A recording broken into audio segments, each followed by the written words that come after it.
Mr. Zulfikar Ali Bhutto did not get a fair trial, and it was not in accordance with the Constitution requirement of due process.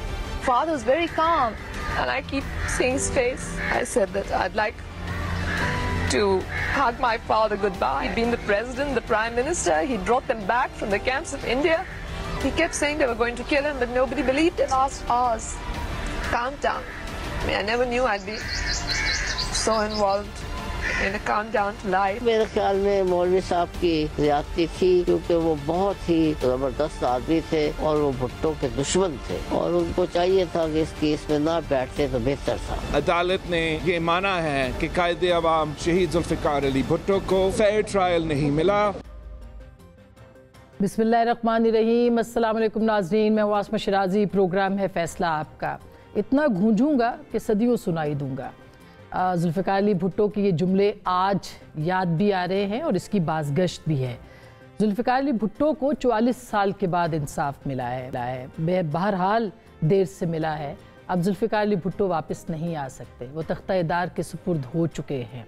क्या तारीख़ से हमने कुछ सीखा है? ये सवाल अलबत्ता ज़रूर रहेगा। और ये भी कि तारीख़ की अदालत सबसे बड़ी अदालत है, तारीख़ की गवाही सबसे बड़ी गवाही है, तारीख़ का कटहरा सबसे बड़ा कटहरा है, और वहाँ खड़े मुनसिफ जो हैं वही जवाबदेह हैं। अभी आज मुनसिफ ने कुछ जवाब दिए हैं। आज मुनसिफ ने तारीख़ को दुरुस्त करने की कोशिश की है, लेकिन ये हमेशा बाद में ही क्यों होता है? उस वक्त क्या हुआ था, वो क्या था, ये एक बहुत बड़ा सवाल है। आपने देखा मोहतरमा बेनज़ीर भुट्टो जिस तरह से काउंटडाउन की बात कर रही थी, हम तारीख़ के काउंटडाउन पे भी हैं। और जो सवाल पूछा गया था एक रेफरेंस की सूरत में 2011 में, उस वक्त के सदर जनाब आसिफ अली ज़रदारी साहब ने, जो अब से चंद दिनों के बाद शायद दोबारा ऐवान सदर में बराजमान होंगे, वो सवाल आज भी गूंज रहे थे और उसका जवाब आज की कोर्ट ने दिया है। काजी फ़ायज़ साहब आज मुबारकबाद के मुस्तहिक है कि उन्होंने तारीख़ के गलत फ़ैसले को दुरुस्त करने की कोशिश की है। और जो सवाल पूछे गए थे इस रेफरेंस में, जो 11 साल के बाद सुना गया, उसमें पहला ये था कि क्या जुल्फ़िकार अली भुट्टो का ट्रायल, जिसमें वो तख्ता-ए-दार पे चढ़ गए या उनको चढ़ा दिया गया, क्या ये ट्रायल आइन के बुनियादी इंसानी हुकूक के मुताबिक था? सुप्रीम कोर्ट ने आज राय दी है। मुतफ़िक़ा तौर पर 9 जजों ने यह राय दी है कि जुल्फ़िकार अली भुट्टो को फेयर ट्रायल का मौका नहीं मिला, और ना ही ट्रायल जो है वो आइन और कानून के मुताबिक हुआ। उनके खिलाफ लाहौर हाई कोर्ट में ट्रायल और सुप्रीम कोर्ट में अपील बुनियाद में जो बुनियादी हुकूक थे उसको मद्देनज़र नहीं रखा गया। दूसरा सवाल अदालत के सामने ये रखा गया था कि क्या फ़ैसला अदालती नज़ीर हो सकता है? सुप्रीम कोर्ट ने राय दी है कि ये सवाल वाज़े नहीं, इसलिए इस पर राय नहीं दे सकते। तीसरा सवाल था, क्या फ़ैसला जानिबदाराना नहीं था? सुप्रीम कोर्ट ने राय दी है कि आइनी तकाज़े पूरे किए बगैर जुल्फ़िकार अली भुट्टो को सज़ा दी गई। चौथा सवाल था, क्या ये सज़ा कुरानी आयात या अहकामात की रोशनी में दुरुस्त है? अहकामात की रोशनी में, जिस पे राय ये दी गई है कि इस्लामी उसूलों पर किसी फरीक ने मावनत नहीं की। पांचवा सवाल था, क्या शवाहिद सज़ा सुनाने के लिए काफ़ी थे? सुप्रीम कोर्ट ने राय दी है कि जुल्फ़िकार अली भुट्टो की सज़ा आइन में दिए गए बुनियादी हुकूक के मुताबिक नहीं थी। ये रिमार्क्स दे दिए गए, ये केस खारिज हो गया, लेकिन तारीख़ की अदालत में ये केस हमेशा रहेगा। जब तक ये अदालतें रहेंगी, इंसाफ रहेगा, तकाज़े रहेंगे, आइन के तकाज़े रहेंगे, जुल्फ़िकार अली भुट्टो जो कि अब वापस नहीं आ सकते वो भी रहेंगे। आज आपने देखा बिलावल भुट्टो साहब आप दीदा हुए, वो रोए, नौजवान हैं, भुट्टो की साहब की नस्ल हैं, लेकिन पाकिस्तान के रहनुमा ये सवाल ज़रूर करेंगे कि क्या पाकिस्तान की अदालतें, पाकिस्तान के मुख्तदर हल्के जो माजी की गलतियाँ क्या उसको दोबारा तो नहीं रिपीट करेंगे? ये सवाल बहरहाल रहेगा। इसके साथ साथ आज इस पर भी हम बात करेंगे कि पेशावर हाई कोर्ट ने मखसूस नशिस्तों के ऊपर फैसला जो है उस पर अरकान सूबाई असम्बली का हलफ रोक दिया है, और इस पर सवाल भी पूछा है इलेक्शन कमीशन से कि वो राय दें कि क्या वो ये रोक सकते हैं या नहीं रोक सकते। और साथ में उनका दायरा इख्तियार जो है, सुप्रीम कोर्ट से हाई कोर्ट ने पूछा है कि पेशावर हाई कोर्ट का दायरा इख्तियार इस सिलसिले में क्या है। इसके ऊपर भी बात करेंगे। आज एक और ख़बर है, और वो ये है कि वज़ीर आज़म आज गए थे पेशावर। वहाँ पे उन्होंने सैलाब ज़दगान के हवाले से या जो बारिशें हुई हैं उसके नुकसान के ऊपर एक मीटिंग और एक ब्रीफिंग ली, लेकिन उस मौके पे वज़ीर आला खैबर पख्तूनख्वा वहाँ नहीं आए, उनकी ओथ टेकिंग पे भी वो नहीं आए। वो कल यहाँ अडयाला जेल ज़रूर पहुँचे, लेकिन वज़ीर आज़म से ना उनकी मुलाकात हुई ना उनसे बात हुई। एक और महाजराई है, टकराव है, इसका नतीजा क्या निकलेगा? पाकिस्तान माजी में भी वफाक और सूबों के बीच महाजराई दिखता रहा है, लेकिन इसका नतीजा क्या होगा? एहतजाज की कॉल भी है, और क्या तहरीक इंसाफ को एहतजाज के बाद कुछ मिल भी पाएगा, कुछ हासिल कर पाएंगे? इसके ऊपर भी आज के इस प्रोग्राम में हम बात करेंगे। पिल्डैट ने इलेक्शन की साख के ऊपर भी सवाल उठाए हैं और उन्होंने एक रिपोर्ट जारी की और ये कहा है कि 2024 का जो इलेक्शन था वो माजी के इंतखाबात के मुकाबले में उसकी साख जो है वो कमज़ोर है और काफ़ी हद तक कमज़ोर है। इसके ऊपर भी हम आज के इस प्रोग्राम में बात करेंगे। मेरे साथ बिलाल कियानी साहब मौजूद हैं, जो कि पाकिस्तान मुस्लिम लीग नवाज़ कौमी असम्बली है, जेलम से नौ मुंतखब है। बहुत बहुत शुक्रिया आपकी तशरीफ़ आवरी का। जनाब निसार अहमद जट साहब हमारे साथ मौजूद हैं, पुराने पार्लियामेंटेरियन है लेकिन पाकिस्तान तहरीक इंसाफ से इनका ताल्लुक है, हमें ज्वाइन कर रहे हैं। बहुत शुक्रिया आपकी तशरीफ़ आवरी का। जनाब मौला बख्श चांडियो साहब पाकिस्तान पीपल्स पार्टी के सीनियर रहनुमा सेनेटर हमें ज्वाइन कर रहे हैं यहाँ से। सर, सबसे पहले भुट्टो साहब से शुरू करना है। क्या कहेंगे, आज पीपल्स पार्टी के जो कारकुन हैं, बल्कि पाकिस्तान के अवाम एक मुंतखब वज़ीर आज़म सरेदार चढ़े और इंसाफ मिला उनको? क्या मुझे आज सच बता रहा हूँ, हमने उनसे बातें की, हमने उनको देखा है और भूल नहीं सके हैं। आज तक उनके शहर में गिरफ्तार हैं और आप देखती तो गरीब कारकुन हौसला करके उनके सामने बोलते, बड़े डरते और घबराते थे। मैं सुन रहा था आज प्रोग्राम, दिल बड़ी उदास थी, लेकिन हिम्मत करनी होगी, दुनिया को आगे चलना है, हमने भी आगे चलना है, मुल्क को आगे ले जाना है, नफरतों के भेंट नहीं चढ़ाना मुल्क को। बात करते हुए मैं कहता हूँ, मकाम फैज़ कोई राह में जचा ही नहीं, मकाम फैज़ कोई राह में जचा ही नहीं, जो कुएं यार से निकले तो सूएदार चले। भुट्टो फांसी चढ़ाने जैसे थे, जिन्होंने फांसी दी है वो शर्मसार है, वो कहते रहे हमसे गलती हुई है। नसीम हसन शाह का तो प्रोग्राम में खुद उन्होंने कहा, मैंने ज़िया-उल-हक के कहने पे फांसी दी। मैंने कहा जहर नहीं खा लिया आपने? आप पान के सबसे बड़े जज थे और एतराफ़ कर रहे हो कि मैंने एक आमिर के कहने पर फांसी दी। आप तो खून में हैं, उसमें मर्डर में हैं, और फिर जज बने बैठे हैं। डूब के मरने का मकाम है। यहाँ कोई कबूल नहीं करता कि हमसे गलती हुई है। आप बता, मौलवी मुश्ताक को देखें, उन्होंने तो कोर्ट में कहा, भुट्टो साहब आप जहाँ रहते हो उस सूबे में मेरा कोई दोस्त नहीं है। है कोई समझ की बात? है कोई पाकिस्तान में इंसाफ की बात करने वाला? अनवार साहब ने क्या कहा? आपने है कोई इधर फैसला करने वाला? बिल्कुल बिल्कुल। ये तो आपने पाकिस्तान पे लोगों का एतमाद कम किया। फायदा इसका क्या, इस फैसले का क्या फायदा हुआ? ये एक सदियों बाद रोमा की कलीसा ने कहा कि हमारे मौलवियों से, पोपों से गलती हुई थी, गिले लोग को जबरदस्ती हमने बेगुनाह सजा दी। सदियों बाद भी अगर झूठे को झूठा माना जाए, सच्चाई को तस्लीम किया जाए, तो सच्चाई का बोलबाला हो जाता है। यहाँ सदियां तो नहीं गुजरी, 40-45 साल के बाद ये बात हुई है। ये सच्चाई की फतेह है। कम से कम आने वाले झूठों के लिए शर्म की बात हो जाए। मैं आपको समझ गया, मैं बात खत्म करता हूँ क्योंकि जज साहिबान की बात चल रही है। अब तो मेरा दिल और भी बोलता है बात करूँ, लेकिन मैं आज के मौके पे काजी फायज़ ईसा साहब को और उनकी सारी टीम को मैं सलाम पेश करता हूँ।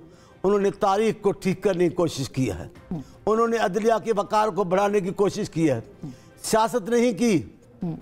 सियासत वाले जज रहते भी नहीं हैं। अभी गए 5-6-7 जज, कौन उनको याद करता है? आप याद करें। काजी साहब, हम आपके शुक्रगुजार हैं, आपने हमारी गर्दन ऊंची की, हमारी नहीं, आपने इंसाफ का बोलबाला किया है। अब बातें तो बहुत है, मैं क्या करेंगे? बिल्कुल करेंगे, अभी बाकी मेहमानों से भी बात करनी है। मैं जल्दी से इरफान कादिर साहब आपसे पूछ लूँ, जब आप इस वक्त अटॉर्नी जनरल थे, अगर मैं गलत नहीं हूँ, जब ये फैसला, ये रेफरेंस दायर हुआ था, हम जरदारी साहब से उस वक्त पूछते थे कि क्या मिलेगा इससे, तो वो कहते थे कि बाद में पता चलेगा कि इसका जब फैसला होगा तो क्या होगा।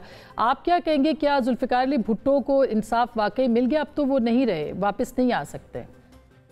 देखें, इस पे तो यूनानिमिटी है कि जुल्फ़िकार अली भुट्टो को इंसाफ नहीं मिला था, और सारे पाकिस्तान के जितनी भी जूरिस्ट थे, वकीला थे, जजेस थे, सबका ये मुतफ़क्का राय थी कि ये फैसला जो है ये बिल्कुल इस पे इंसाफ के तकाजे पूरे नहीं हुए। लेकिन एक जो बहुत अच्छी चीज जो आसिफ जरदारी साहब ने की, वो ये कि उन्होंने ये रेफरेंस जो है सुप्रीम कोर्ट में डाला उनकी एडवाइजरी जुरिस्डिक्शन में कि वो बताएं कौम को कि क्या ये कानूनी एतबार से या मंतकी एतबार से या प्रिंसिपल्स ऑफ फेयर ट्रायल को सामने रखते हुए या उन क्लॉजेस को आइन के जो कि ड्यू प्रोसेस की क्लॉजेस उनको सामने रखते हुए क्या ये फैसला जो है ये सही था कि नहीं सही था। तो ये उन्होंने इतने साल पहले डाला था, लेकिन किसी सुप्रीम कोर्ट की हिम्मत नहीं हो रही थी कि इस तरफ जाए। और ये तो एक फैसला था भुट्टो साहब का, इसमें सबसे ज्यादा ज्यादती ये हुई कि वो आज इस दुनिया में नहीं है। और ये बड़े दुख का मकाम है कि एक गलत सजा दे दी गई है और सजाए मौत दे दी गई है। आप देखें कि जो फैसला 7 जजों ने किया था उसमें 3 जजेस ने कहा था कि इनको एक्विट किया जाए। क्रिमिनल जूरिस्प्रूडेंस का सिंपल जो प्रिंसिपल है, जो कि वेरी वेल इंट्रेंच्ड प्रिंसिपल है, वो ये है कि slightest benefit of doubt is to go to the accused. और यहाँ पे डाउट 3 जजेस कह रहे हैं क्विट कर दो, तो रिव्यू में वो कौन से यानी ये फजूल किस्म के प्रिंसिपल थे हमारे यहाँ पे कि उन्होंने उस वक्त 7 जजेस ने रिव्यू डिसमिस कर दिया था। इस चीज को भी देखना है। और इसके अलावा जितने भी सियासतदान हैं उनके जब भी मुकदमे पाकिस्तान में आए हैं इसी तरह के गलत फैसले हुए हैं। और मैं बारहा कह रहा हूँ और कंसिस्टेंटली पिछले कोई 12-14 साल से मैं रेगुलरली कह रहा हूँ कि हमें ये बहुत से 10-12 फैसले हैं टोटल जिनको रिविजिट करना पड़ेगा। और मुझे यकीन है कि अगर अब आसिफ जरदारी साहब अगर आने वाले दिनों में वो सदर बनते हैं तो वो और भी रेफरेंसेस फाइल करेंगे ताकि ये जो नाइंसाफियां अदलिया ने की हैं यहाँ पे तो इसको करेक्ट किया जा सके। बिल्कुल एक्सट्रीम नाइंसाफी थी कि उन्होंने उनको तख्तादार पे। और कौन कौन से सर कोई थोड़ा सा इरफान कादिर साहब कुछ और भी एक सेकंड जी सर बड़ी जरूरी बात आपसे करना चाहता हूँ। भुट्टो साहब के साथ बहुत नाइंसाफी हुई थी और उनको तख्तादार पे भेजा और उनका ट्रायल तो हुआ, गो के फेयर ट्रायल नहीं था। यहाँ पे केसेस ऐसे हैं पाकिस्तान में जहाँ पे ट्रायल सिरे से ही नहीं हुआ और लोगों के खिलाफ फैसले हो गए यहाँ पे पाकिस्तान में। मेरे पास वो उनकी लिस्ट है। आने वाले दिनों में इंशाल्लाह मेरी कोशिश होगी कि मुझसे किसी भी हुकूमत ने अगर इस पे मशवरा किया तो वो सारे केसेस भी हमें खत्म कराने पड़ेंगे। और इसी तरह से दुनिया को बताना पड़ेगा कि हमारे जो जूरिस्प्रूडेंस है जहाँ पे इनकंसिस्टेंट डिसीजंस हैं उनकी नोक पर हमें हमेशा के लिए सवारनी पड़ेगी। अच्छा सर, मैं एक और भी आपकी तवज्जो दिलाना चाहती हूँ। आज पेशावर हाई कोर्ट ने भी कहा इलेक्शन कमीशन से कि वो उनका दायरा इख्तियार बताएं जो हलफ रोक दिया आज पेशावर की सूबाई असम्बली में। क्या कहते हैं आप, ये उन्होंने सही किया, उनके दायरा इख्तियार था कौमी असम्बली के? सॉरी जी, मैं बताता हूँ आपको, ये सारा कुछ हुआ उस वक्त जबकि एक पूरी हुकूमत जो है गिरा दी गई। उस वक्त के चीफ जस्टिस जो थे पिछले फाइल ईसा साहब से पहले उन्होंने इलेक्शन की तारीख में घुस गए और इलेक्शन कमीशन के मामलात में घुस गए। उसके बाद से ना तो अदालतें संभली हैं ना इलेक्शन कमीशन संभला है। इस वक्त ये इतना कंफ्यूजन मच गया है कि एक तरफ तो लीगैलिटी है कि पेशावर हाईकोर्ट ने ऑर्डर दिया और वो गालिबन स्पीकर को वो कह रहे हैं कि अब वो ओथ ना लें। दूसरी तरफ फैसले हैं हमारी इस इस्लामाबाद हाई कोर्ट के और सुप्रीम कोर्ट के कि इन मामलात में स्पीकर साहब जो इंडिपेंडेंट है। ऊपर से आइन की जो तशरीह कर दी गई है कि एक तरफ इनके जो एक मेंबर हैं उन्होंने कहा है कि जी कुछ सीटें जो बच जाएंगी वो फिर भी वो पुर नहीं होंगी और वो उसको खाली रखा जाए। लेकिन जो बेंच का फैसला है वो ये है कि कोई भी सीट जो है खाली नहीं रखी जा सकती, वो तमाम पार्टीज में तकसीम कर दी जाएंगी। तो ये एक बहुत ही एम्बिगुअस सूरत हाल पैदा हुई है। लेकिन इससे मेरा ख्याल है आने वाले प्रोसेस में फर्क इसलिए नहीं पड़ेगा कि जो आने वाला सदर का इलेक्शन है उसमें तो उन्होंने मेजोरिटी हासिल करनी है जी, जो उनके पास है भी शायद ना भी हो तो मेजोरिटी तो हासिल की जा सकती है, यानी कॉन्सेप्चुअली और यानी from the point of view of logically ये हासिल की जा सकती है। लिहाजा इलेक्शन प्रोसेस होगा, लेकिन ये जो हिकअप्स हैं हमारे सिस्टम में ये रहेंगे। और मैं समझता हूँ कि इसमें अदालतों को इस तरह से मुदाखलत नहीं करनी चाहिए जिस तरह से पेशावर हाई कोर्ट ने अभी फिलहाल जी उन्होंने रोक भी दिया और साथ में राय भी मांग ली इलेक्शन कमीशन से। सर बिल्कुल ठीक है, बहुत बहुत शुक्रिया इरफान कादिर साहब, आपने हमें वक्त दिया है। जज साहब आप क्या कहेंगे? पहले तो ये भुट्टो साहब का मामला और उसके बाद फिर आप देख रहे हैं कि पेशावर हाई कोर्ट का जो फैसला है उसके ऊपर आपने इरफान साहब की भी राय सुनी है। जी बहुत बहुत शुक्रिया आपका। सबसे पहले तो मैं आज पाकिस्तान पीपल्स पार्टी पार्लियामेंटेरियंस के तमाम अरकान को मुबारकबाद पेश करता हूँ कि एक तारीखी फ़ैसला जो है सुप्रीम कोर्ट से आज सामने आया है। ये जजमेंट जो आई है वो इतनी आई है कि फेयर ट्रायल नहीं हुआ। ठीक है जी। मैं समझता हूँ कि सुप्रीम कोर्ट को इस केस के मुतालिक इसकी हिस्ट्री की बैक तक जाना चाहिए, रूट तक जाना चाहिए कि मुद्दई ने FIR कटवाई, उसका चालान हुआ, पुलिस रिकॉर्ड कहाँ है, इसको सामने लाना बहुत ज़रूरी है। ये इतने अरसे अगर पुलिस चालान नहीं हुआ जी तो डायरेक्ट इस्तगासा कैसे हो गया? अगर डायरेक्ट इस्तगासा हुआ तो फिर कौन कौन गवाह बने, किस तरह ये केस ट्रायल हुआ? मैं समझता हूँ कि भुट्टो साहब को फांसी जो दी गई है वो खत लहराने पे दी गई है। ये इन्होंने अब खुद एडमिट किया है, मतलब वो रिजीम चेंज था। उन्होंने खुद कि नसीम शाह ने कहा कि जी हमें ज़िया-उल-हक ने कहा और हमने ये सारा कर दिया। ठीक है। मैं मुद्दई की भी स्टेटमेंट सुन रहा था, शाम को मुद्दई भी बात कर रहा था, लेकिन देखें मैं ना शाम से कोशिश कर रहा हूँ कि इसकी FIR की कॉपी जो है वो मैं ढूंढूं।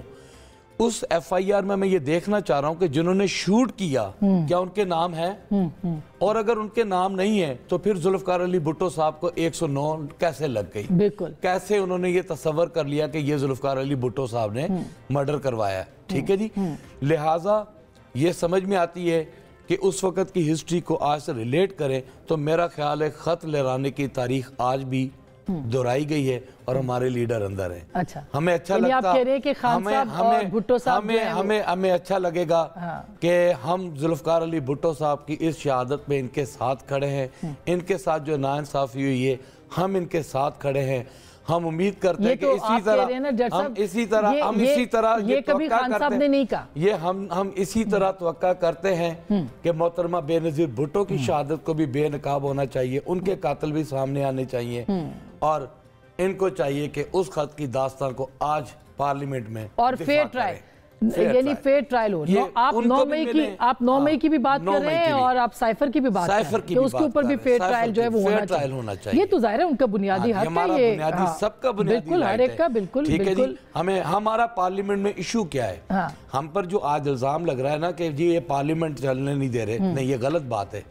हमने डिप्टी स्पीकर का इलेक्शन कराया, हमने स्पीकर का इलेक्शन कराया, हमने प्राइम मिनिस्टर का इलेक्शन कराया, हम प्रेसिडेंट का इलेक्शन कराने जा रहे हैं। बिल्कुल सही बात। हमने कहीं भी लेजिटिमेट कर रहे हैं पूरे प्रोसेस को। प्रोटेस्ट जो हमने किया है वो इसी बात का जो इन्होंने माजी में देखा था। अच्छा, उसके ऊपर मैं वैसे बिल्कुल मैंने जज साहब आपने बड़ी दिलचस्प बात की है इसके ऊपर, जो आपने जुडिशल कमीशन के हवाले से कल 9 मई का एक एलामिया भी आया जो कि कोर कमांडर्स का था, उससे पहले जुडिशल कमीशन की बात बिलावल साहब ने भी की।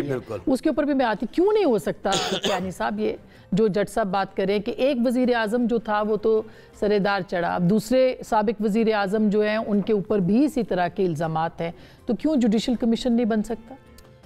बिस्मिल्लाहिर्रहमानिर्रहीम। आसमा साहिबा बहुत शुक्रिया जी अपने शो में दावत देने का।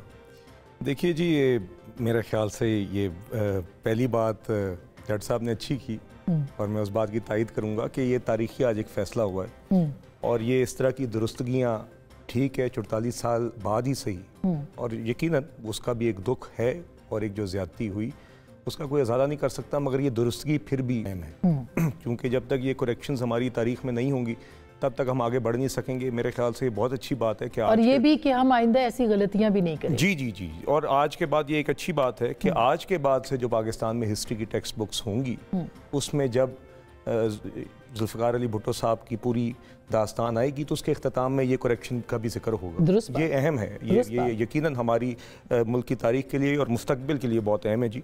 मगर ये साथ ही साथ ये मवाजना जो इन्होंने किया, अब मैं इस पर ज़्यादा बात नहीं करना चाहता। उनके जराइम भी सामने हैं, हमारा एक अपना मौक़िफ़ है, ट्रायल्स भी हो रही हैं। मैं इस तरीके से तो फिर मैं नवाज शरीफ साहब की आपके सामने बात करूँ ये जानते हुए कि भोंडी सज़ा थी, एक शख्स बीवी को बिस्तरे मर्ग पे छोड़ के बेटी का हाथ थाम के जेल गया, उस बीवी से आइंदा बात ना कर सका। और वो ये भी हम यकीनन मैं बतौर कारकुन इस बात की मुझे खुशी है कि उसकी दुरुस्तगी उनके लाइफ टाइम में हुई। तो ये अल्हम्दुलिल्लाह हमें ये साइकिल देखने का 6-7 साल में क्रेडिट काजी फायज़ ईसा साहब को जाता है कि दोनों उन्होंने फैसले जो थे तारीख के फैसले वो दुरुस्त किए। जी देखिए, इसमें यकीनन आई थिंक जहाँ पे भी जुडिशरी ने कोई ऐसे फैसले, अब जुल्फ़िकार अली भुट्टो साहब का मामला देख लें तो कोई वजह ही है कि 48 साल बाद ये दुरुस्ती हुई है। कहीं कोई झिझक होगी, कहीं कोई मामला होगा। तो आज जो मौला बख्श चांडियो साहब जो बात कर रहे थे, मैं तायद करता हूँ कि कोर्ट को एक क्रेडिट जाता है कि उन्होंने कोई भी किसी और चीज़ को मद्देनज़र रखे बगैर एक केस के मेरिट्स को देख के जिस हद तक वो आइन के अंदर उसके ऊपर एक जजमेंट पास मगर 9 मई के ऊपर भी आए ना। अब आपने एक साबिक वजीर आजम पे इल्ज़ाम है बहुत बड़ा, और वो कहते हैं कि इसके ऊपर जो है वो सजा भी दी जाएगी। कल जो अलामिया आया है, तो आप क्या उस पर कमीशन नहीं बना सकते? देखिए मेरे ख्याल से यकीनन, देखिए मैं खुद चाहूँगा कि 9 मई के जो जराइम हैं उसके ऊपर एक ड्यू प्रोसेस के तहत ही सजाएं होनी चाहिए, क्योंकि अगर नहीं होती तो फिर उसका नुकसान ये होता है कि असल में जो लोग मुलव्वस हैं और जिम्मेदारी है, मैं भी समझता हूँ, मैं भी समझता हूँ बज़ाहिर कि इमरान खान साहब उसके जिम्मेदार हैं, मगर मैं भी चाहूँगा कि इमरान खान साहब अगर उसके जिम्मेदार हैं तो ड्यू प्रोसेस के तहत जो नतीजा निकलेगा वो ज़्यादा पक्का होगा। तो यकीनन ये I think according to our laws और रूल्स ये सारा काम होना चाहिए। बाकी ये कह देना कि आज से मवाजना कर देना, मेरे ख्याल से this is quite a big leap. ये जो मवाजना किया इसके ऊपर मैं बहरहाल मगर कभी भी उनका अपना पॉइंट ऑफ व्यू है, मगर कभी भी पीटीआई के साथियों ने कभी भी पीटीआई के साथियों ने इस तरह की इनका तो खैर ये डिनाई कर रहे हैं। मैं ब्रेक के बाद पूछ लूं मुआवजा उन्होंने किया भुट्टो साहब का, खान साहब। मैं आखिर में बस एक बात सिर्फ इतनी कहना चाहूंगा on a slightly lighter note, ये कभी मियां साहब का भी करते हैं भुट्टो साहब के साथ। पीटीआई के साथियों ने कभी भी इस तरह की लीप लेने से झिझके नहीं है जी, तो ये पहली बार नहीं है। चलिए मैं ब्रेक के बाद चांडियो साहब की राय इस पे जरूर ले लूंगी। आज जाहिर है कि भुट्टो साहब का दिन है तो उनसे पूछना इस पे भी है। ब्रेक के बाद इस पे बात करेंगे, हमारे साथ रहिएगा।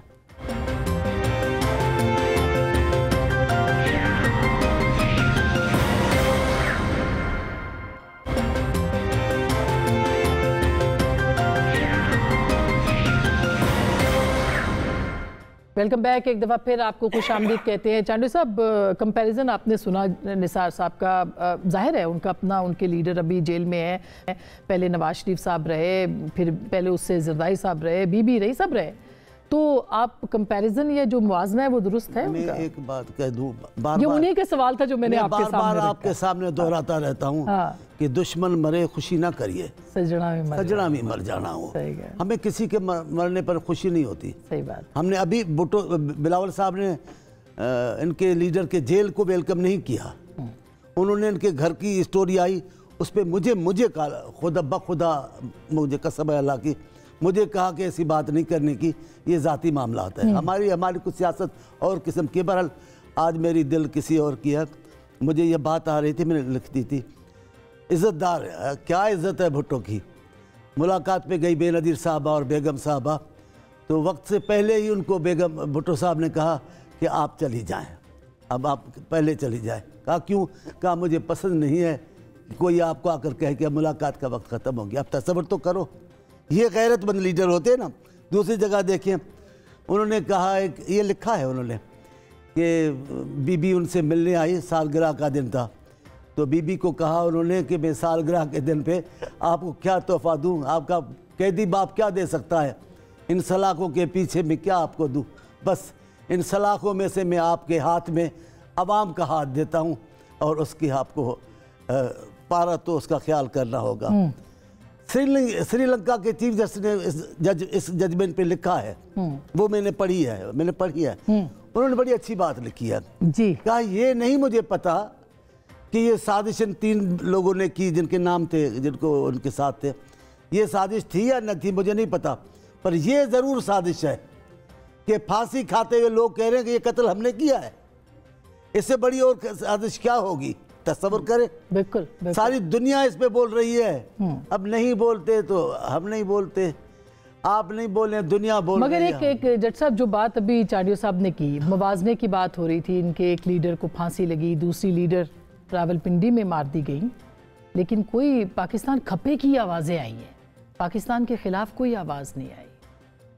तो आपका क्या ख्याल है कि हमारा लीडर अंदर है तो हमने कोई पाकिस्तान बेचने की बात की है? नहीं, बिल्कुल नहीं, लेकिन IMF को लेटर तो लिखा है। मेरी बात सुने, हम लोग, हमें अगर कोई जमहूर से अलग समझता है, ईवान से अलग समझता है, अगर हमें कोई मुल्क दुश्मन समझता है, तो मेरा ख्याल है कि ये बहुत बड़ी ज़्यादती कर रहे हैं हमारे साथ। मैं बड़ी कैटेगोरिकली कह रहा हूँ कि साने 9 मई रेपुटेशन है साने मॉडल टाउन की। इनके वही लोग जो हैं मास्टरमाइंड जिन्होंने साने मॉडल टाउन कराया और फिर हमें फ़ौज के साथ लड़ाने की साजिश की। मैं आपके फोरम पर बैठकर कहता हूँ पाकिस्तान आर्मी जिंदाबाद। मैं हल्फन कहता हूँ कि 9 मई के वाक़े में ना मेरे लीडर ने मुझे कुछ कहा, ना इंस्ट्रक्शन दी, और मैं हल्फन कहता हूँ कि ना मैं इन्वॉल्व हूँ। उसके बावजूद भी मुझ पर मुकदमा बनाया गया और मुझे घसीटा गया। बहुत सारे लोगों पे ठीक है जी। हाँ। हमें घसीटा गया। हम समझते हैं कि ट्रांसपेरेंसी, अब ट्रांसपेरेंसी का किसके जिम्मे आती है? ट्रांसपेरेंसी हुकूमत हमारे भाइयों ने बनाई है ना, वक्त के ऊपर हमारे भाइयों ने बनाई। लेकिन जज साहब आपने असद कैसर साहब की कल गुफ्तगू सुनी? मैंने नहीं चलाई। अगर आप कहेंगे तो मैं चला भी दूंगी। आपने उनकी बात सुनी, आपने अली अमीन गंडापुर साहब की बात सुनी, आपने IMF का लेटर देखा, उसके फिर आप कहते हैं इल्जाम, तो ये इल्जाम इसलिए आ रहे हैं। देखें जी, IMF क्या लेने गई थी जेल में, क्यों मिलने गई थी? ये हमारा सवाल है। ये एश्योरेंस दी गई थी कि जी पाकिस्तान में फिर इलेक्शन होगा। वो कौन होते हैं हमें हमसे एश्योरेंस? तो वो फिर जेल में क्यों गए? वो तो सारी लीडरशिप से मिल सारी लीडरशिप से, वो अगर सारी लीडरशिप से मिलकर गए तो उन्होंने इसी बात को किया कि जी फ्यूचर के लिए आप ट्रांसपेरेंसी लेकर आए, ट्रांसपेरेंसी को मेक श्योर करें, जस्टिस सिस्टम को जो है वो बहाल करें और आगे चलें। ठीक है, हमारे साथ जस्टिस हुआ, हमारे साथ फिर ज्यादतियां नहीं हुई, हमारी फैमिलीज को ज़दोकोप नहीं किया गया हमारे साथ। जो अगर इस फोरम पर मैं अपने दुखड़े फोड़ने बैठ जाऊं तो काफी टाइम रिक्वायर्ड है। नहीं, बहुत सारे लोग बेगुनाह उसमें, बिल्कुल आपकी बात दुरुस्त है। हमारा सिर्फ इतना मामला है, इसीलिए तो जुडिशल कमीशन की बात हो रही है। 9 मई की ट्रांसपेरेंट तरीके से इंक्वायरी होनी चाहिए। हम मजम्मत करते हैं 9 मई की। पाकिस्तान आर्मी हमारा। जज साहब, आप यही बात हो रही है, मैं सवाल पूछ रही हूँ, मेरा सिर्फ सवाल पूछना आपसे है, जवाब आप जरूर दीजिए। उस दिन उधर खान साहब की बहनें भी थी, उनके भांजे भी थे जिन्होंने वर्दी लहराई थी, बहुत सारे ऐसे लोग आपके कारकुन आइडेंटिफाई भी हुए थे। वो वहाँ गए क्यों थे? सिर्फ एक कोर कमांडर्स हाउस की बात नहीं मैं कर रही, मुख्तलिफ जगहों पे भी बात कर रही हूँ, ये तो स्पेसिफिक है। बिल्कुल आज खान साहब ने कहा है कि इंक्वायरी करें, मैं आपके साथ हूँ CCTV फुटेज पे, जो कि बहुत अच्छी बात है, मगर ये लोग तो वहाँ पे मौजूद थे सर। मैं इसको थोड़ा सा बता, जरूर बताएं। ये सारे इकट्ठे हुए थे लाहौर में, उस जगह क्या उसको कहते हैं, ये लिबर्टी में जी। लिबर्टी में कुछ लोग आए, उन्होंने इश्तिहाल दिलाया, वो अननोन लोग थे। ठीक है जी। और ये इसके ऊपर बाद में बहुत सारी लोगों ने एक्सप्लेनेशंस भी दी कि यार ये कौन लोग थे जो कि सारा मलबा घसीट के। फिर उसके दरमियान जो है वो काफ़ी जो चौकियाँ आती हैं, किसी ने नहीं रोका। कोर कमांडर हाउस में ना राशिदा यास्मीन गई, उनकी आवाज़ें कैटेगोरिकली आ रही हैं वहाँ पर कि जी आपने अंदर नहीं जाना। जो हमारे कारकुनान वहाँ पर खड़े हैं, प्रोटेस्ट कर रहे हैं, उनको कहा जा रहा है कि अंदर नहीं जाना। अंदर जो लोग गए उनकी इंक्वायरी होनी चाहिए। वो कौन लोग थे? वो कौन जिन्होंने जलाओ घेराव किया और मैं किया? इसका तो ट्रांसपेरेंसी हक मांगना हमारा राइट बनता है कि सर? बिल्कुल बनता है, बिल्कुल। और लेकिन एक सेकंड में कह देता हूं, सर इन्होंने कई दिन तक लाताल्लुकी नहीं की उस वाक्य से। जो चेयरमैन है इनके, जो कायद है इनके, उन्होंने लाताल्लुकी नहीं की। इवन खान साहब जब आए तो उन्होंने कहा आइंदा भी ऐसा हो सकता है। कह रहा हूँ, उन्होंने ये कहा।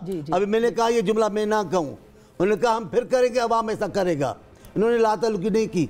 वहां से जो सर अब करना तो आगे तो बढ़ना है ना, अब लोगों के साथ अब उनके भी एतराज़ात तो हैं ना। एक ही तरीका है। भुट्टो साहब ने कहा हम माजी की गलतियों को की तलाफी करते हुए आगे जाएंगे तो गलती नहीं करेंगे।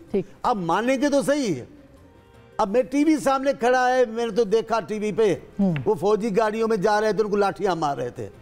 इस मुल्क में तो कुछ कहना चाहते हैं? इस मुल्क में तो ऐसा कभी नहीं हुआ कि पाकिस्तान में फौजियों को लाठी मारी जाए। देखिए मेरी बात सर, मेरी बात सुने। ऐसा तो कभी जो ऐसा हुआ उसमें या तो किसी ने डिक्टेशन नहीं दी, किसी ने डिक्टेशन नहीं दी, ये साबित करना पड़ेगा। ये रिएक्शन उस वक्त आया जब अदालत के अंदर से जाकर एक साबका वजीर आजम को इस तरह गर्दन से शीशे तोड़ के घसीट कर लेकर गए, हम भी तो उनके कारकुन थे, फिर हमारी दिल आजारी नहीं, उसका क्या ख्याल किसने रखना है? साहब अब आपकी जिम्मेदारी सर, आप हुकूमत वक्त से पूछते हैं ना, वो जो जिद हुआ है वो उसके रिएक्शन में आपने किया है, नहीं रिएक्शन में प्रोटेस्ट किया है, रिएक्शन में सर प्रोटेस्ट किया है, वही कबूल कर रहे हो, रिएक्शन में प्रोटेस्ट किया है, कबूल तो कर रहे हो, क्या करोगे? तो रहे प्रोटेस्ट करना, प्रोटेस्ट किया है, इंस्टॉलेशन पर हम लोग नहीं गए, इंस्टॉलेशन में हम नहीं गए, फौजियों को मारा जाए, नहीं हम इंस्टॉलेशन पे नहीं गए। अच्छा, हमारे साथ साजिश हुई है। इसका फैसला जुडिशल कमीशन में होगा ना क्या साहब?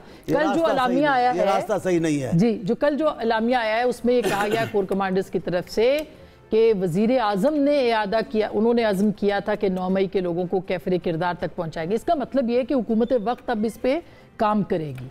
क्या आप ये कमीशन नहीं बनाना तो चाहिए ये भी, और साइफर कमीशन? चलिए देखिए, मैं आई थिंक हुकूमत वक्त का एक इस हद तक तो ज़रूर एक किरदार होता है कि जो लॉ इन्फोर्समेंट एजेंसीज, जो इसकी इन्वेस्टिगेशन दरकार है, जहाँ पे भी स्टेट मशीनरी के अंदर एक काम करने की ज़रूरत है, इस तरह के जराइम को की तफ्तीश करने के लिए, उसके फैक्ट्स तक पहुँचने के लिए, फैसिलिटेट करने के लिए कोर्ट्स को वो काम करना ज़रूरी है। मगर मैं एक बात आपकी इजाज़त से, I don't want to go back in the conversation, मगर मैं ये बात ज़रूर कहना चाहूँगा। देखिए ये सिंपल एक्सप्लेनेशन ना पहले भी आई है, हम तो जी यहाँ तक लेके गए थे, आगे लोग आप लोगों को इकट्ठे करते हैं, आप गैदर करते हैं, आप गैल्वनाइज करते हैं, आप ऑर्गेनाइज करते हैं, आप गेट तक लेके जाते हैं, आप वहाँ पे लोगों को उकसाते हैं और फिर कहते हैं कि डंडा जिसने चलाया उसका मैं जिम्मेदार नहीं। क्या इनके फ्रंट रो के लोग, पार्लियामेंटेरियन जो आज भी हैं, क्या वो लोग जीएचक्यू की गेट की तरफ ले जाते हुए लोगों को नजर नहीं आए? क्या गाड़ियों के ऊपर बैठ के कोर कमांडर हाउस की तरफ ले जाते हुए नजर नहीं आए? क्या हसान न्याजी ने खड़े होकर वर्दी की बेहुरमती नहीं की आपके सामने? 16 महीनों में आपने क्यों निशानदेही नहीं की? आपकी हुकूमत थी ना, 9 मई के बाद काफी महीने आपकी हुकूमत रही है ना सर? नहीं देखिए, क्यों नहीं निशानदेही हुई? नहीं, बिल्कुल केसेस चल रहे हैं आपके सामने हैं जो उसके ऊपर प्रोसीजर चल रहा है। आपका काम तो बनता था ना कि अगर आपको उस वक्त ये था तो आप ये जो चीजें बता रहे हैं, जियो फेंसिंग हुई है, ये हुई है, वो हुई है, सर इसका आपने इसके ऊपर कमीशन बनाना था या आपने इसकी आइडेंटिफाई तो करना था। नहीं देखिए, एक प्रोसीजर तो बिजी थे पीडीएम-1 में। देखिए एक प्रोसीजर तो एक ये बेनिफिशियरीज है, 9 मई उसके नतीजे में ही लोग गिरफ्तार हो रहे हैं ना जी। बेनिफिशियरी के ऊपर मैंने बात करनी है वैसे, लेकिन बेनिफिशियरी देखिए मैं नहीं बात करना, मैं बड़ा अच्छा माहौल चल रहा है और मैं नहीं चाहता कि ऐसी बात करें। मुझे जरा एक दफा जी प्लीज आप मुकम्मल करें, इसका भी जवाब दे दे बेनिफिशियरी का। जी देखिए, तो खैर अब बेनिफिशियरी पे फिर आप 2018 के अंदर तो ये अपने टिकट भी खुद नहीं बांट रहे थे, इलेक्शन तो दूर की बात है, इसलिए इस बात पे मगर मैं आपको आज क्योंकि आपने आगे की बात तो मैं आपको आज की बात आप खेल रहे हैं। देखिए आज की बात है, आपने IMF के लेटर की बात की जी। मुझे अफसोस है इस बात का कि इनके सरबराह की सतह पे वो सोच नहीं बदली आज भी। तैमूर झगड़ा और शौकत तरीन की ऑडियो लीक 2022 में भी थी, उन्होंने IMF का प्रोग्राम अपनी सियासत के लिए सबोटाज किया, साइफर के ऊपर एक खेल खेला, इमरान खान के बकौल खुद डिप्लोमेटिक रिलेशंस को नुकसान पहुंचाया। आज फिर वो मुल्क के इकोनॉमिक फ्यूचर को नथी कर रहे हैं अपनी सियासी अज़ाइम के साथ, वो लिख रहे हैं चिट्ठी पे फिर से। और आपने अली अमीन गंडापुर साहब की बात की, प्राइम मिनिस्टर की ओर पे वो नहीं आए, आज वहां पे गैर हाजिर थे। वो कहते हैं तो देखिए पार्लियामेंट के अंदर पार्लियामेंट में तो वो है, मगर ये अगर एक सूबे के वजीर आला नहीं होंगे, इस पे मैंने जवाब लेना है आपसे, ब्रेक के बाद मैं लेती हूँ। जी तो देखिए बात यह है कि मुझे ओवरऑल शहबाज शरीफ साहब ने अपनी तकरीर में फिर से मफाहमत की बात की, हम पहले की तरह हमेशा से फिर से जितने भी हम उससे आगे बढ़ सकते हैं, जितना हम हाथ बढ़ा सकते हैं हम बढ़ाएंगे। मगर अगर किसी का भी यह ख्याल है कि वो सिर्फ पार्लियामान को रोकने के लिए ही रोकेगा, हुकूमत को काम करने से रोकेगा, रोकने की वजह से, मगर रोकने के मकसद से, तो ये इनकी गलत फहमी, इनके बावजूद पहले भी काम हुआ है, आइंदा भी। मगर अब सवाल ये है कि क्या ये बात कहाँ तक जाएगी? अब अगर एक वजीर आला जो कह रहे हैं कि वो वजीर आजम को तस्लीम ही नहीं करते, एक सूबे के वजीर आला, तो क्या ये मामला और ख़राब हो सकते हैं? महाजराई का क्या नतीजा होगा? ब्रेक के बाद इस पर बात करते हैं।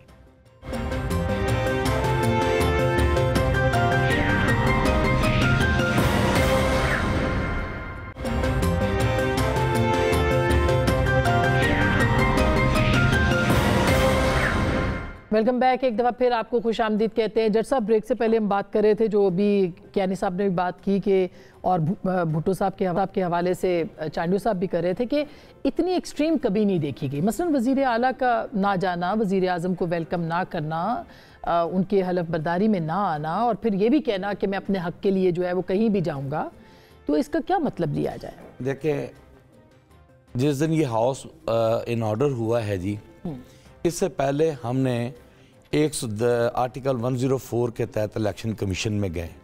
हमने जाकर कहा कि जी हमारे सुन्नी इत्तेहाद काउंसिल में हमारी रिज़र्व सीट्स का ये कोटा बनता है, आप हमें कोटा दे दें।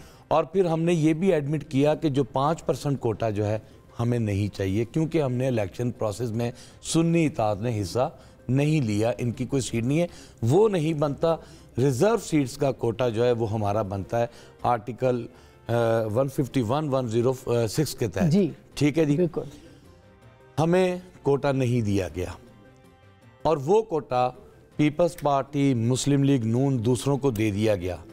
अब कॉन्स्टिट्यूशन की अब बुक उठा लें, these are the founders of the constitution. ये लोग इलेक्शन रूल्स पर उठा लें, इलेक्शन रूल्स में ये कहीं नहीं लिखा कि ये अगर कोटा सुन्नी इत्तेहाद का नहीं बनता तो ये तकसीम कर दिया जाए। मगर सर उसके ऊपर लीगल क्वेश्चंस हैं, मैं सिर्फ आपसे टेक्निकल क्वेश्चन पूछ रही हूँ। आपकी बात दुरुस्त हो सकती है, बाप के सिलसिले में कहा गया है कि ये हुआ है दो जगह पे हुआ है, लेकिन सुन्नी इत्तेहाद काउंसिल ने पार्लिमानी इलेक्शन ही नहीं लड़ा। तो उस वक्त बाप ने भी नहीं लड़ा था। वो जो 4 रुकन जो केपीके में आए थे, उन्होंने वो भी आज़ाद उम्मीदवार कैसे से आए थे, लेकिन उनके पास साइन तो मौजूद था। ठीक है जी, वो 4 में आए, 4 उस पे आए और आकर उन्होंने अपना डिमांड की और उनको 1 सीट मिल गई। उन 4 को 1 सीट मिल गई। देखिए मेरी बात सुने, अगर इलेक्शन कमीशन ने हमें किया था हाउस के टेम्परामेंट को लूज करने के लिए, क्या इनका और इनका अखलाकी जवाज नहीं बनता कि ये कहें कि जी ठीक है हम ये सीटें नहीं लेना चाह रहे। ये खुद गए, इन्होंने जाके डिमांड करके वो सीटें ली हैं। अब आप हमें ये बताएं, तो इसलिए आप कहते हैं कि हमने जो है वो करना है एहतजाज। मेरी बात सुने, आर्टिकल हम फॉर्म 47 ठीक है हमने क्लेम किया। ये फॉर्म 47 पे हमें पता है कि ये फैसला नहीं होने वाला। उसकी बुनियादी वजह है जिस दिन ये फॉर्म 47 की ट्रांसपेरेंसी सामने आ गई, मियां नवाज शरीफ साहब, मियां शहबाज शरीफ साहब दोनों तड़क से जाएंगे, क्योंकि ये दोनों फॉर्म 47 की पैदावार। अच्छा मगर जज साहब, सब कुछ आपके सारे जो हम कहे कि मुतालबे दुरुस्त हैं, आपके इतराज़ात दुरुस्त है, लेकिन क्या IMF को खत लिखना बनता है? देखिए क्या अमेरिका को ये कहना बनता है कि हमने IMF को ये कहा कि हमें पैसों की जरूरत है? सर 30% आपने ऑडिट मांगा है उनसे इलेक्शन का, ऑडिट हमने और कहा है कि उसके साथ बेल आउट पैकेज को भी किया है, मुदाखलत की अपील है। ठीक है जी, जिसमें अल्फाज कुछ भी है नहीं, मुदाखलत की अपील, मुदाखलत की सर देखें, मुदाखलत की अपील इसलिए है सर, मुदाखलत की अपील इसलिए कि आपके लीडर ने सबने अश्योर किया था कि ट्रांसपेरेंसी को हम मेक श्योर करेंगे। आजादी मांग रहे हैं, सबने अश्योर किया था ट्रांसपेरेंसी को। गुलामी नहीं चाहिए, आप ये क्या कर रहे हैं? ठीक है जी, आप लोग देखें ना, आपका लीडर ने मेरी बात सुने, इनका गुलामी नहीं है। इनके लीडर ने अगर फांसी ली तो गुलामी ना मंजूर की। आखिरी मुलाकात में यही आया था कि मान जाओ तो बाहर आ जाओगे। हमारा लीडर भी वहीं पर बैठा हुआ है। इनका लीडर 50 रुपए के उस पर भागा, क्यों नहीं मुकाबला? हमारा बैठा हुआ है, बैठा हुआ है। ऐसी कोई बात नहीं है, ऐसी कोई बात नहीं है। इंट्रा पार्टी इलेक्शन पे तो सवाल पीपल्स पार्टी पार्लियामेंटेरियन पे है। कौन सा इलेक्शन हुआ था? जनरल मुशर्रफ दौर में बना था, पीपल पार्टी के दौर में पीपल पार्टी पे बैन लगा था पार्लियामेंट में, मखदूम अमीन फहीम को बना था। अच्छा वो जी ये तो बार-बार बात आती है। दो बातें करूं आपसे। इंट्रा पार्टी इलेक्शन हुआ और जरदारी साहब उसमें सदर हुए, मैं उसका मरकजी इंफॉर्मेशन सेक्रेटरी हुआ और मांडवी वाला साहब और इनकी पार्टी में जो इलेक्शन बाद में हुआ था, जस्टिस वजीहुद्दीन आए, इनकी पार्टी जो इलेक्शन हुई इसमें जस्टिस वजीहुद्दीन साहब आए। जी। उनका जो बयान है वो आज भी पढ़ो तो वो, मैं अल्फाज नहीं बोल रहा हूँ क्या कर रहे हैं वो PTI को। उन्होंने जो कुछ कहा है वो जुल्म है। उन्होंने कहा काय का इलेक्शन, काय का जो उन्होंने अल्फाज और आपने उस वक्त तलवार की जगह तीर लिया और आपने 3P की जगह 4P की और दोनों का आपस में मुआहदा कर दिया। ये आपने नहीं किया सर, आपने टाइम के ऊपर ये नहीं किया। मखदूम अमीन फहीम साहब ने जो इलेक्शन लड़ा था उसका इलेक्शन ये बता दें कहाँ हुआ था? वो तो सर जैसे इसी देखे ना, सो कॉल्ड हुआ था, सो कॉल्ड कहना चाहेंगे, पार्टियों के इलेक्शन आम इंतखाबात होते हैं क्या कि टेंट लगेंगे और लाइनें लगेंगी? हमारे को हमें तो पूछा गया चमकनी में भी आपका पोलिंग का क्या फोरम होता है, हमें तो चमकनी के भी सवाल जवाब उठाए गए। वो फोरम हमने भी यूटिलाइज किया, हमें तो नहीं राधा भाती है तो फिर सही हो जाती है। बात तो सारी है ना कि दिल को भाई राधा है, आप देखें राधा ने भाया, राधा की वजह से सारी तबाही की है।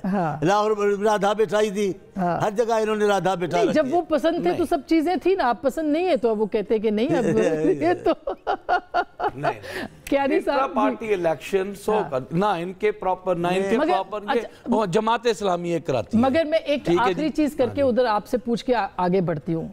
इनके लीडर वो वही सवाल है कि जो कुछ भी हुआ पीपल्स पार्टी के साथ, जो कुछ भी हुआ नवाज शरीफ साहब के साथ, किसी ने भी IMF को खत नहीं लिखा, किसी ने भी अमेरिका से नहीं कहा। सर पाकिस्तान के इदारों की से बात हो सकती है। आपके लीडर कहते हैं इस्टेब्लिशमेंट से बात करूंगा, मैं सियासी लोगों से बात नहीं करूंगा।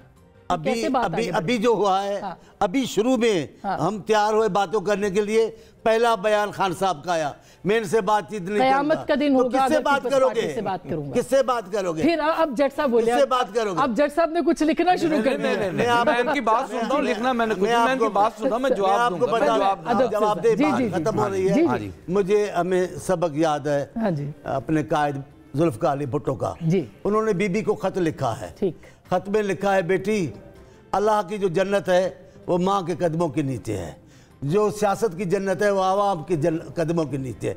ये बीबी को उन्होंने कहा है। अच्छा, टाइम खत्म हो जाएगा, मुझे आवाम के खिलाफ साथ दुरुस्त बात है। क्या करोगे? आखिरी बात सर आपकी, ये जो मैंने आपसे पूछा था, जो आप लिख रहे थे उस पे क्या मुझे आपने यही पूछा?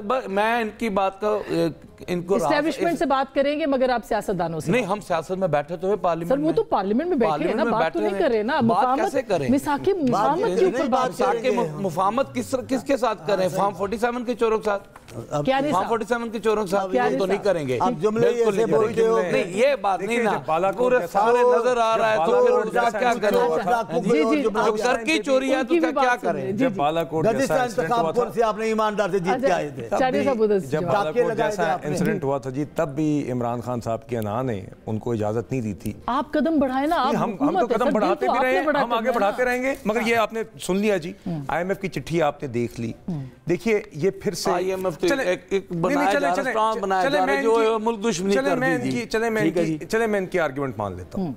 इन्होंने कहा कि हमने तो कहा था, IMF ने कहा था कि ट्रांसपेरेंसी होगी, और हम तो कह रहे हैं, तो ये यही कह रहे हैं ना कि IMF आप चेक करें, अगर आपको ट्रांसपेरेंट नहीं लगता तो मुल्क को अगर डॉलर की जरूरत हो तो आप ना दें। यही इनका मुकदमा है ना जी। तो देखिए बात ये है, आप चाहे PDM 1 भी गुलामी थी, PDM 1 भी गुलामी थी, PDM 1 भी गुलामी थी। सब कुछ होगा, मगर बातचीत जब तक नहीं होगी, ये सब कुछ कहने के बाद भी आप पे आना है तो पाकिस्तान के लिए पहले मेज पे बैठ जाएं। गुफ्तगू आपने सुनी, फैसला आपका।